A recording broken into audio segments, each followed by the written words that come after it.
Hello, and welcome everybody to the latest edition of the Politics of the Empire podcast, here presented by the EmpireMedia.com. I'm your host, Dorf, joined in each and every episode here by Josh Houslander and Adam Hernandez. So I'm not in the studio tonight, as you might be able to tell by the background here. I am in my basement. Anyway, tonight's topic. It's a mouthful. Here we go. Is liberty only gained through revolution and only lost through revolution? I think I had that backwards from what we originally agreed upon, but this will work. Anyway, guys, thanks for joining us here. Let's just get right into it. Just guys' initial thoughts on the topic here. What are your, do you agree with this statement? Right, wrong, otherwise, anything you'd like to add to it? I think you might have said it somewhat backwards, actually, in the intro. I think I did, yeah. Yeah, I do believe that liberty tends to be gained only through revolution, and once a system is formulated, is inevitably lost through political evolution. I do agree with that statement, yes. Okay, I think that's what I was trying to say, but there you go. Do you want me to jump into that, or do you want to kind of set the stage here? Yeah, let's get just get your thoughts. Yeah, go ahead. Basically, I think the underlying idea of this, and Adam, by the way, I love the new intro music, man. It's kind of. I don't know if Dorf could hear that or not. I'm disconnected. I don't get to hear all the background stuff. I just have your guys' two audios. I have no idea what it was. Oh, it was very uplifting and patriotic. It almost made me want to care and feel like I should vote again. Almost. I'll have to go back and listen to that once we're done. But I think basically what this topic is saying, and we kind of branch off into other, ideas with it, but basically this topic is saying that people in a revolutionary state can become ideological and philosophically reared up to a point where they will undergo a revolution, and even though revolutions are often bloody and nasty and not always fun to be a part of for either side, it a lot of times does lend to a idea where you can get some more liberty, get some more freedom, where a lot of times they have the right idea, I guess is what I'm trying to say about this. But once the system is in place, once the government is in place, sometimes this happens over the course of a month, sometimes this happens over the course of 150 years, depending on, I guess, how good the system is and how much people really meant it. But once a system is there, complacency will inevitably become a part of this. And through political evolution, especially through voting is kind of can really be the one that gets you here, the thing that gets you. Through the evolution of a system's politics, you will inevitably lose liberty. You will take those rights that you fought so hard for, and you will slowly and surely and gradually give them back to the system you put in place. It's funny, Josh, because I can't remember if we were talking, if it was last or 2 weeks ago or what, but you were talking about the American Revolution, mm-hmm. and what and what led up to that. Obviously, one of the issues was taxation without representation, mm-hmm. and if for what people staged a revolution for then pales no comparison, or is no comparison to what people are going through now in terms of the United States government goes. If, in other words, if the colonists then could see what has happened now, they would probably shit themselves. Sure. And stand up and say, what the hell are you doing? King George was kind of a distant tyrant, if you will. I mean, what was his, was his system tyrannical? Well, yeah, sure, he was a monarch, for God's sakes. You Sure. know, and we were a colony. We weren't even really. It's absolute. It's absolute rule. Right, I mean, and the thing is, he was a parliamentary monarch. So there are elected officials back in England, but even then, they're still just he's the boss. They're their parliament. They're yelling and screaming. They got their big goofy sticks and stuff, and their bad teeth, and they're yelling at him and stuff. And their powdered wigs. Yeah, and they're getting stuff done on occasion, and they do. That's how the taxes got voted on and things like that. But we're the colonies, and we don't have any representation in Parliament, but yet we're still getting taxed. But truth is, for the most part, he left us alone. You know, I mean, we weren't the colonies weren't overly governed. Josh, he didn't necessarily leave us alone, but if you think about it this way, the British Empire, comparatively speaking, the British Empire at that point was drowning in war debt. They and debt from their rapid expansion. They needed money in a bad way. And what's the easiest way if you're a government of that time where you essentially still have serfs to ensure that there is no serf rebellion and your head ends up on a pike? Tax somebody to death who's an ocean away and extract resources from the, your different various colonial locations across the globe. That was the plan. The British Empire had been doing that for hundreds of years at that point. Across the globe. The American colonists were the first group of people to essentially stand up to the British Empire and say, fuck you, this is our shit, leave us alone. Hey, Dorf, that's all fine and good, and you know that my background's in history and that I would love to do a historical show on this. I think we're going to get off track real quick if we start trying to talk about the history of it. But, fair enough, let's get back into it. Truth be told, no, they were not taxing the hell out of us. Well, yeah, they really were not. Correct. Compared to how much we are taxed right now in 2019, United States of America, to say that we're being taxed the hell out of is insane. Sure.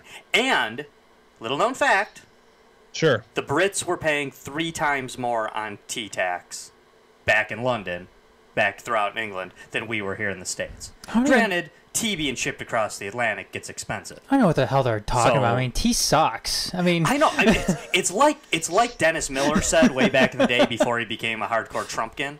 He said, I mean, you're talking about a group of guys who started a war because they taxed their breakfast beverage, and it wasn't even coffee. It wasn't even good. It was tea, for God's sakes. Hey, you leave tea alone, man. It is sneaky second to coffee, man. Shut up, Dorf. I will fight you. It's for me when it comes to revolution. I think you have to be careful because I think generally speaking, liberty is gained much more through revolution than it is through evolution. I think you have to be careful though, because if you are going with a political revolution, obviously, I think that's a definite instance where you're just going to be trading one set of rulers for another. Mm-hmm. I think social revolutions are much more. That's much more in line, I think, with liberty and solidarity, and I think what people get confused is if you are striving for a political revolution, you are going to gain nothing but another form of ruler in the definite long run. Whereas a social revolution, you are going to be less prone to getting something like that. Hey, Adam, I want to reinforce your point there. Go ahead. You look at all the different revolutions throughout the history of just looking like the last 350 years. Mm-hmm. You have revolution of the political form ends up with millions of people dead everywhere it goes. Look at the Great Leap Forward in China. Cambodia, Russia. The Russian Revolution in the early 19 teens, pre-World War II. There, tons of people die because that's just the way it goes when you're upsetting the apple cart, and that sort of environment creates power vacuums. And there's no better example of a power vacuum causing bad things to happen than you could argue the last 2 U.S. wars in Iraq and Afghanistan. You topple one government because of, I don't know, let's not even bother getting into those reasons. That's a whole different show. But you topple something, and what is the most likely thing to take its place? Something that's already powerful and organized. They take advantage of the chaos, and you end up with a more authoritarian state than what you started with. Just different people at the top of different people at the top of the pyramid, but you end up with this a more authoritarian nightmare than what you started with, even though that was the absolute opposite of your ends. Afghanistan and Iraq nation building aside, if you want to look more at China or Russia in the somewhat modern era here, I think that's a better example of you traded a monarch who pretty much left you alone. For example, in Russia, the czars, for state communism and hundreds of millions of dead people. Thank you for saying state communism, as opposed. I knew you would jump down my throat if I didn't. I think Dorf. I can agree with you. I think revolutions are much more effective if they're started from within. They do guarantee change, and in but fact, not necessarily what you want. Yeah, and in fact, a revolution brought on by a different country isn't a revolution. I agree with that. That's exactly what I was going to say. I mean, that's sugar-coated imperialism. Yeah, that's what it is. Nation building. And well, the whole point about Iraq and Afghanistan was to illustrate what happens in a power vacuum. Sure. It's not to say that was revolution. No, you're right. I mean, revolutions obviously can pose the opposite effect too. Obviously, what happened in Egypt with the Arab Spring. I mean, that's another one. Yeah, it was the most organized group around. It was the Muslim Brotherhood. Yeah, I mean, they ousted what was his name? Mubarak. Hosni Mubarak. Yeah, and then they put the other guy in from the Muslim Brotherhood, and all of a sudden they didn't like him, and eventually there was basically just a military coup, and we have what we have now with nothing really changed. There was the Islamic Revolution in Iran. Obviously, nobody is any more free than when they were when the monarch there was when the U.S. backed monarch there was in control. I'm not saying the monarch there was any better. I'm just saying that in those certain instances, those are political revolutions. You are trading one dictator for another. Same thing in Russia. During with the Bolsheviks and Lenin and everything. You're replacing the Tsar with state communism, which I would argue really isn't communism to begin with.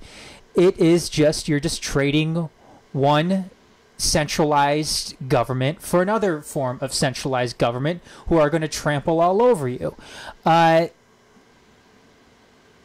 I mean, it doesn't even have to be to that large of a scale, too. I mean, there's been other revolutions around the world, more specifically within this country, that have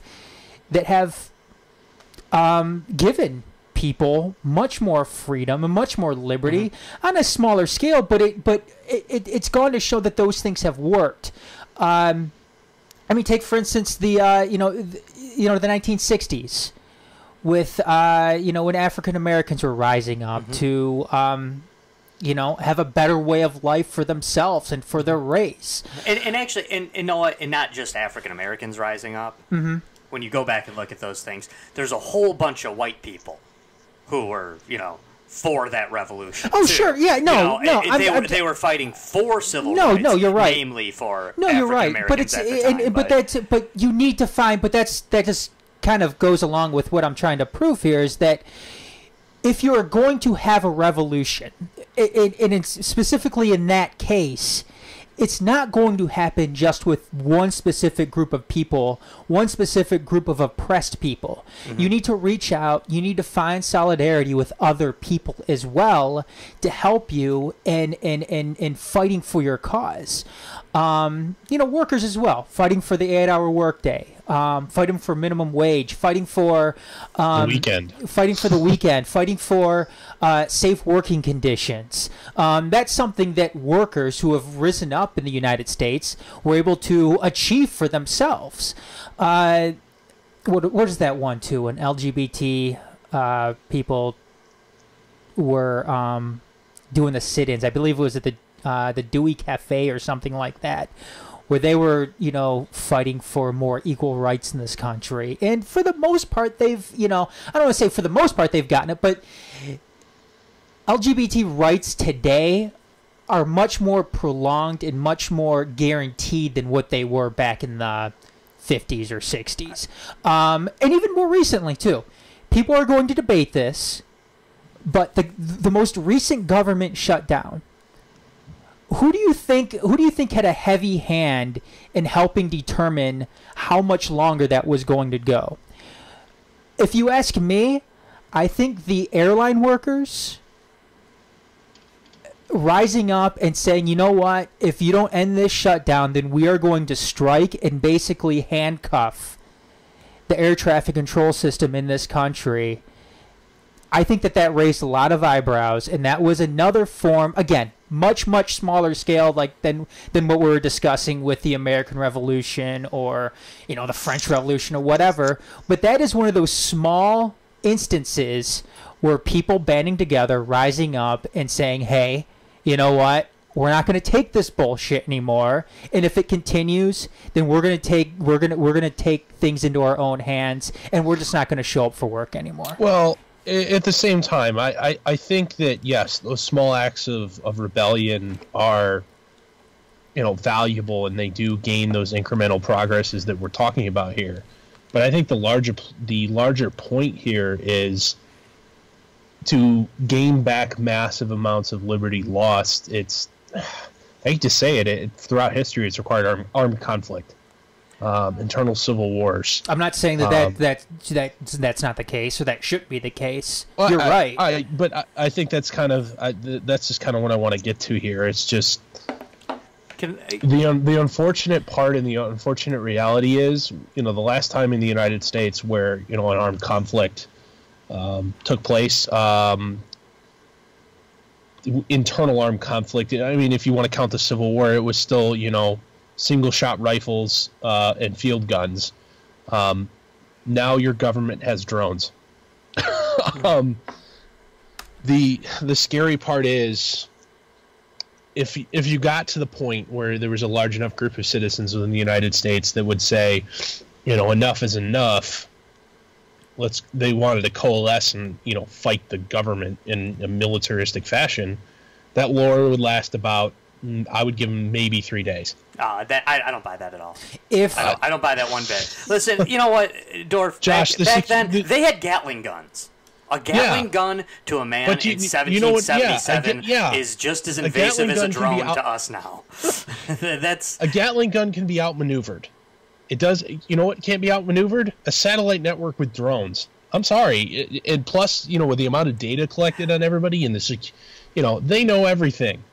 Listen, Dorf, whether they actively know it or not, they have everything. So what I'm trying to get to is the only way you can stem the tide or fight back is, you're going to have to do that small incremental stuff. I'm not going to debate that point with you for two solid reasons. One, because you guys said a lot that I want to. You guys made a lot of good points that I want to agree with some and disagree with a few. Mostly agree, but disagree with some. And the other reason I'm not going to debate that point with you live on air in a podcast is because I don't want the NSA knocking on my door tomorrow morning, and I'm not making this point live on air in a podcast, but I do disagree. I will say that. Okay. Much I disagree vehemently, and I think you're very much wrong about that. But again, I'm not going to... Your exact fear of that proves my point. Hold on a second. Let's get this organized here. Let me jump in if I could. Okay, go ahead. Josh, go ahead. Okay. You guys took this in a direction that I wasn't expecting, but I agree with it. I do believe that... Okay, I guess the old adage would be, no one has ever voted themselves out of tyranny. That has never happened, and I don't think it could happen.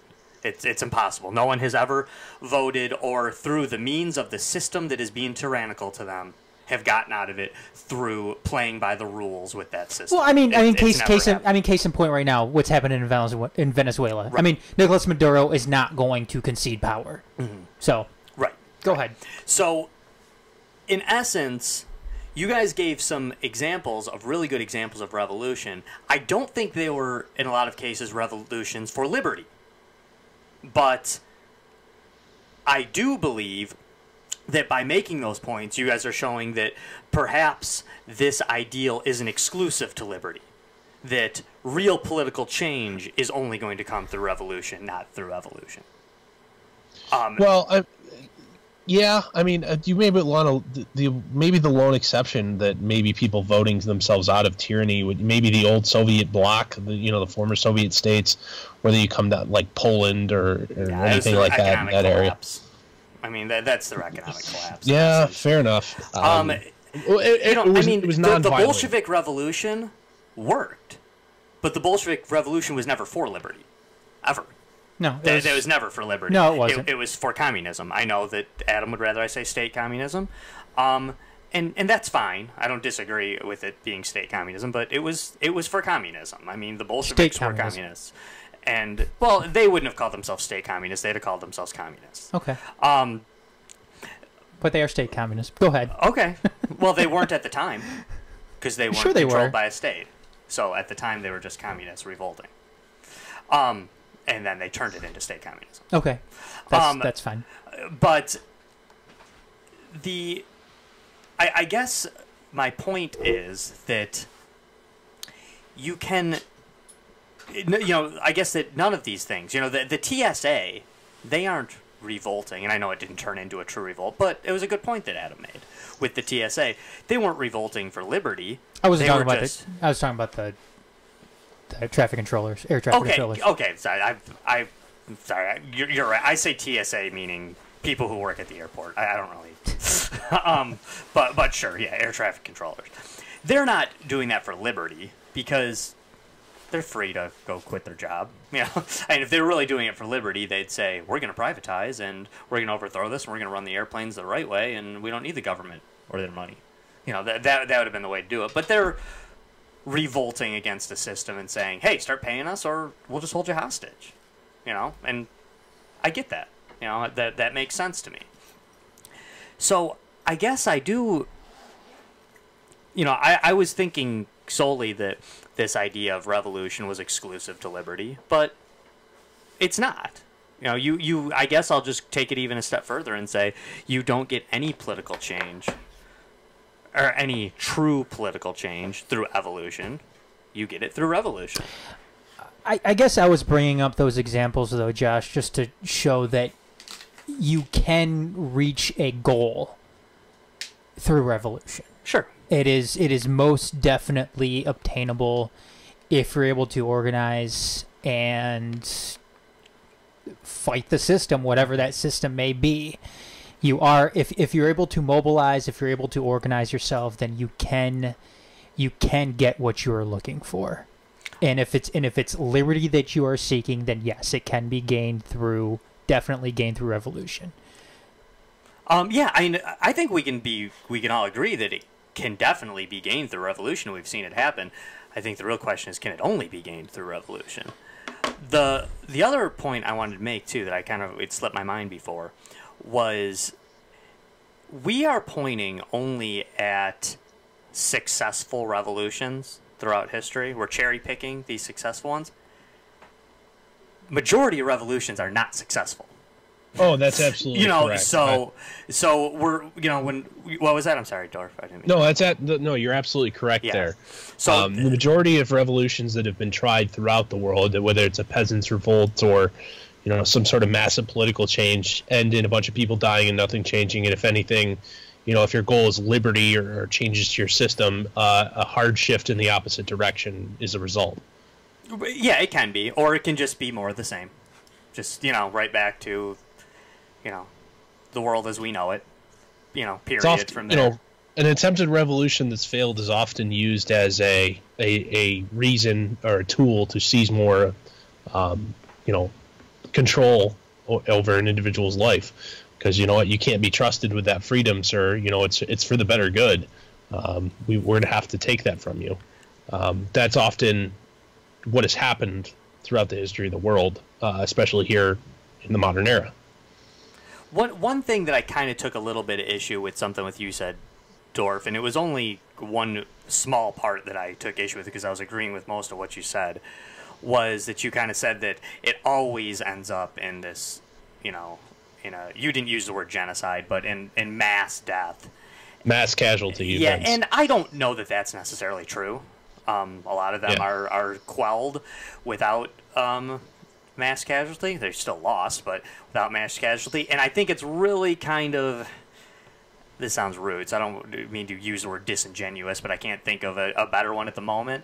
I think it's wrong to use the examples of Russia and China when talking about how many casualties died. Say, oh, millions died in this so-and-so, or in this X happened in China or Russia and millions died. It's like, well, I hate to be crass with human life, but in China and Russia, everything costs 1 million lives. I mean, there's just so many damn people. Well, a lot of that too happened after the fact. Right. I mean, you know, 1 million people died. Well, that's a village. You know, I mean, that's you're talking about China and Russia. You know, no matter what happens, ends up in. I mean, that's just like the most commonly well-known example. I mean, you look at any of the small little.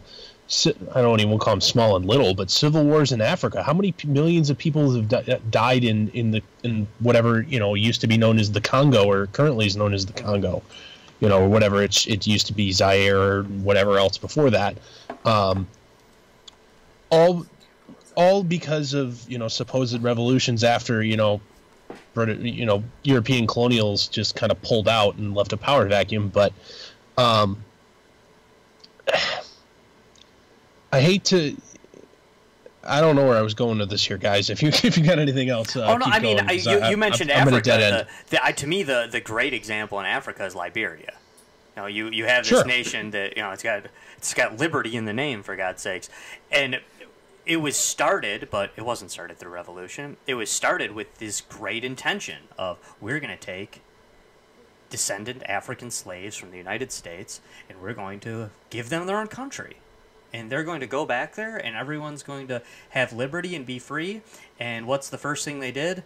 Well, they pretty much enslaved the native people of the country and turned it into a revolutionary nightmare since the day they took over. You know, since James Monroe sent them over there, or came up with the idea. You know, capital's named after him, Monrovia. Yeah, Monrovia, after James Monroe, because he was, you know, he was a very well-intentioned guy, you know, like, hey, let's try to. He was in essence trying to go to our point of the show today. He was trying to end slavery, or end this institution, through evolution. And what happened? Well, then in 1860 the Civil War breaks out, and how does it get ended? Through revolution. Through blood and guts and war and killing, and that's it. But it ended, didn't it? You know, we don't have slaves anymore. That's good, right? Not in this neck of the woods. No, not here. Yep, that's.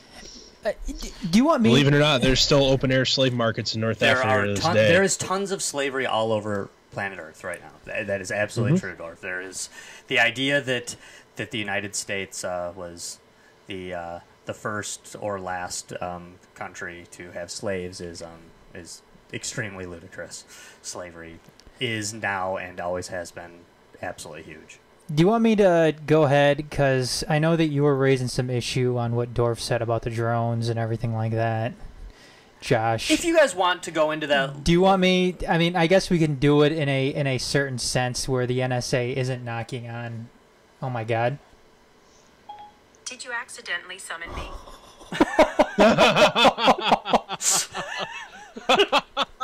Well, as I chuck my phone across the room. Ed's here right now, and his eyes just like... Yeah, Ed is prepping for our next show and is looking at us like, what in the hell just happened? Ed, you can go if you want. You can't convince me that wasn't pre-planned, man. That was too perfect. Was that pre-planned, Josh? No, it was not pre-planned. Ed, was that pre-planned? No. Ed shaking his head, no. Oh, that's too good. For anyway, scientific Adam, where were you evidence, going you with can this? see the puckered state of my butthole right okay. now. All right. Well, I will. Yeah, go ahead, Adam. Go ahead and tackle that subject. All right. Well, let's just. I won't use the United States as an example here. What I would use though is Soviet Union, their war in Afghanistan. Now that isn't necessarily a. I mean, that might not be we might not be discussing the same revolution as we've been talking about so far throughout the night. But I mean, we never really did define it, so we can use it however we want. But that was an instance though where a much smaller force was able to quell a invading country who was much bigger, much stronger than they were. And how did they do it? They did it primarily through guerrilla warfare. Guerrilla warfare and mastery of terrain. Exactly. I mean, that's one instance where the smaller, weaker opponent ended up winning. Yeah. And they drove out the Soviet Union from there. And you know what another and example if you want to, and if you kind of want to, I mean, one thing too. Yes, I mean, if you were to get individuals who all of a sudden were going to go against the system and be like, we're going to take you head on right now, right here, let's do it, then yes, of course. An example would be France right now. Yeah. What's happening in France right now as we speak? Yep. They have drones in France. They have drones in France. They have, they have much bigger, more powerful guns. Hey, Josh, it hasn't escalated to a shooting war yet. Okay, but there's one thing one has to know about a revolution, though, that's very, very important. Yes, it is true. When you are revolting against a huge government entity, this was true in the year 200 BC. It's true now, and it was true everywhere in between. When you are revolting against this huge entity that has so much more power than you, they could technically win the war by killing everybody. But they don't want to kill all the people that they want to rule. They don't want to kill. It doesn't make sense. They don't want to kill everybody. They want a country when they're done. Exactly. And Josh, just to expand on that point, there's no guarantee too that the soldiers that they get, whether they're soldiers, whether they're police, it's police force, whatever, that those soldiers are going to want to fire on those people. Right. I mean, you could very well have a mutiny among those soldiers, among those police officers, whereas they say, "Hey, this isn't what we signed up for. Exactly. This isn't liberty. This isn't fighting for democracy or anything like that. Like what you told me I was going to be doing. No, this is firing on civilians who are just looking for a better life for themselves and everybody else." That's why when you are in a tyrannical government, you make sure that your top soldiers are still getting paid and getting fed, no matter how much your economy has collapsed. Which is why, no matter how bad your system or your country is in shambles, you make sure your secret police and your protection. Which is what we're seeing in North Korea. Exactly. The highest ranked Venezuela soldiers as there. well. Yep, Venezuela. Venezuela. Those soldiers there are the best fed, best paid, so on and so forth. So they know that those guys aren't going to be the ones that turn. However, you are going to have. I'm under the firm belief that if you have an army that is ordered to shoot on civilians during a revolution, that you are going to have a number of those soldiers stage a mutiny. Defect. Defect. Adam, you know what the cost of mutiny is in most military organizations? It doesn't matter. Execution. It doesn't matter. They're gonna have. What I'm trying to get to is, in order for your scenario to play out, I think it's naive to think there would be a mass defection of great enough numbers, because ultimately people are going to want to save their own skin.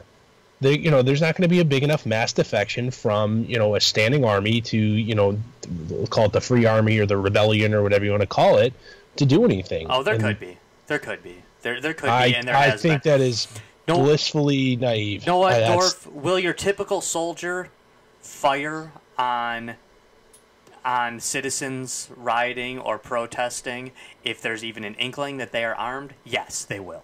Will they fire on them when they are unarmed but rioting? Yes, they will. Will they fire on a group that is not even rioting? Hang on. Will they fire on a group that is not rioting? Maybe. But then what's next, Dorf? What comes next? Now you're going house to house. Now you're not shooting the rioters anymore. Now you are potentially shooting families. I think now you next need to week you got to go into your village where maybe your grandma grew up. They will stop. They will stop eventually. And if they won't, well, then they lose. Then the revolution loses. And like we said, a healthy majority. I was about to say 80%, but that was a made-up number, so I won't say that. A healthy majority fail. Josh, I think you need to do more research into group and mob psychology. I don't think he does, I don't think I do. I don't think he does, I really Dorf. studied this okay, but I think both of you do. No, I don't think we do. Because it's very easy to... No, seriously. Let me finish. Go ahead. Look at the psychology of people in groups, and especially when they're whipped up. You can convince people for a long and sustained time to do some pretty fucking awful shit. That, of course, any sort of counter to some sort of revolution is going to come with a mass, propaganda / brainwashing effort to dehumanize the revolters, which makes it very easy when you're in a mob. It very easily turns into us versus them, and people will shoot, who they deem is no longer human, without a second thought. Now, will they live a life of regret afterwards? Absolutely. Those people are their Josh, neighbors. I'm telling you. This isn't look into more in the this isn't Nazis rounding up Jews here in Poland. I mean that's an example of brainwashing. Is Jews rounding up or Nazis rounding up Jews in Poland? You have to look. You're at asking how somebody easily from Venezuela to go into the. You're asking them to go into the town they grew up in and shoot it up. And they're doing it. No, they're not yet. They are not doing that. No, they're not doing that. They're not doing that yet. They're shooting rioters. And they will potentially continue to do that. You see, but that's the mentality why something like this why it won't happen. Because if you get a million people like Dorf who are thinking, oh, it's never going to happen, then you know what, it never will. It never will. But you need people out there who are willing to undertake something like that. And you need people on the other side that are willing to stand up themselves and be like, you know what? Firing on innocent civilians. You guys to look at the data and the psychological research on this. Okay, give me something to look up. My point is not. Give me something to look up. Adam, you've said you've read it. It's going to take me longer to dig it up than we have left in the show, considering we've got to be out in 3 minutes. But I will get that for you. Dorf, okay. I would love to see it. Yeah, send me something. But Dorf, I would love for you to look historically at military men, and how they have defected and why.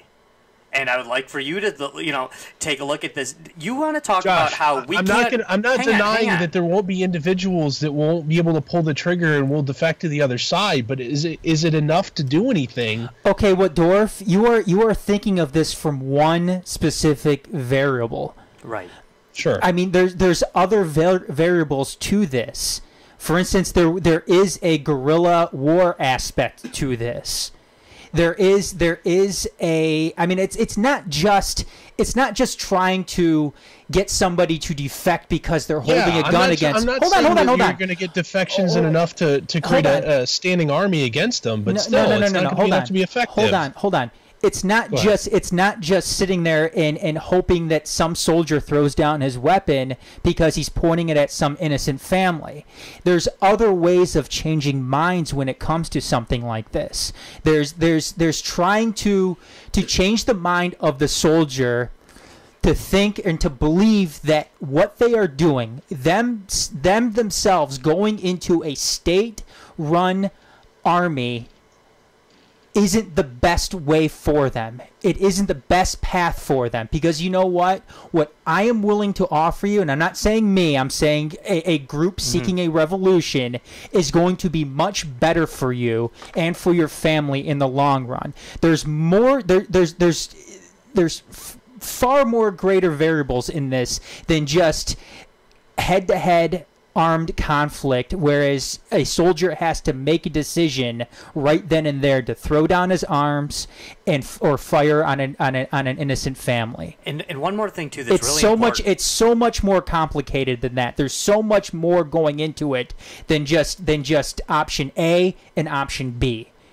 There's option C, D, E, so on and so forth that weigh into this. Adam, I agree. Sure. And one more thing that is huge.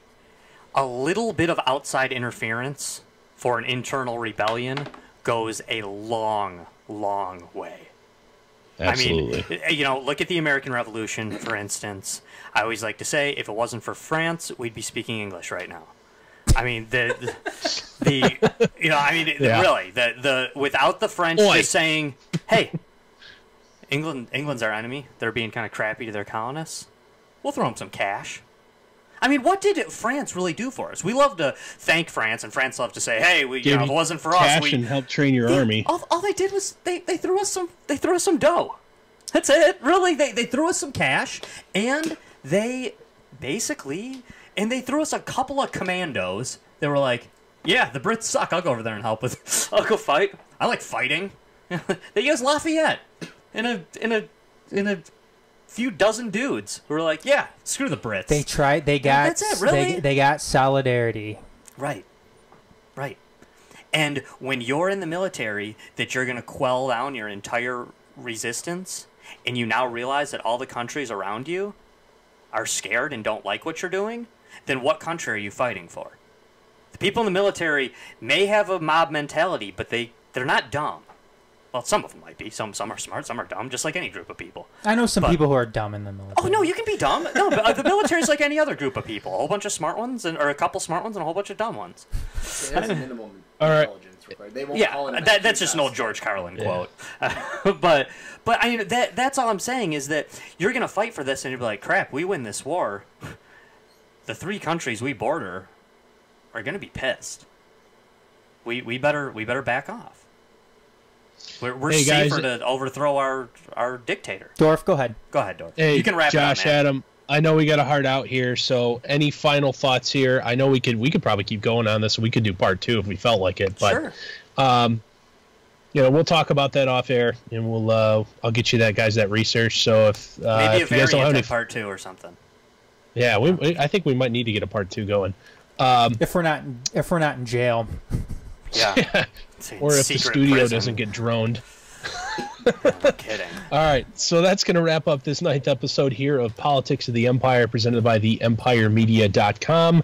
Hold on, Dorf. I need to get the outro music going. So keep talking. Yeah, and by the way, did Dorf?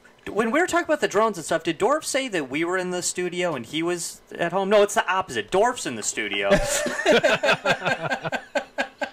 Don't worry, I'm sure there's plenty of metadata about where this call is emanating from. You can find me. Dorf is in the studio, and Dorf's location is the studio. We're all just at home with families and government-loving children. All right, guys. Thanks, Dorf. Hold on, we're not done yet. We're not done. Still not ready? No, I'm not ready yet. So keep on wasting time for me, please.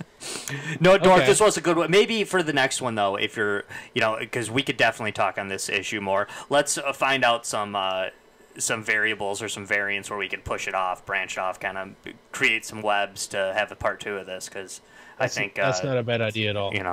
I think we could definitely go for more on this.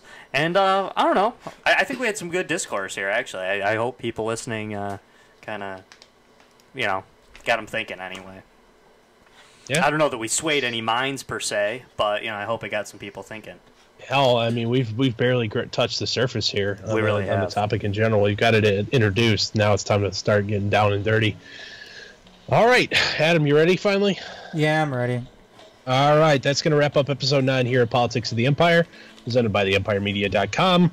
Join us here again in a couple weeks, probably for part 2 if we haven't come up with something else better to talk about, because we don't schedule these things far enough advance to tease it for you. So if you're listening here live here tonight, coming up here in a few minutes is Deep Issues, another Empire Media podcast here. What's your guys' topic again? Milton William Cooper, the godfather of conspiracy. Can you just say William Cooper? If you're really into William Cooper or Bill Cooper. Yeah, if you're really into the conspiracies, I encourage you to stick around and hear this discussion. So for Adam, Josh, I'm Dorf. We'll see you all next time.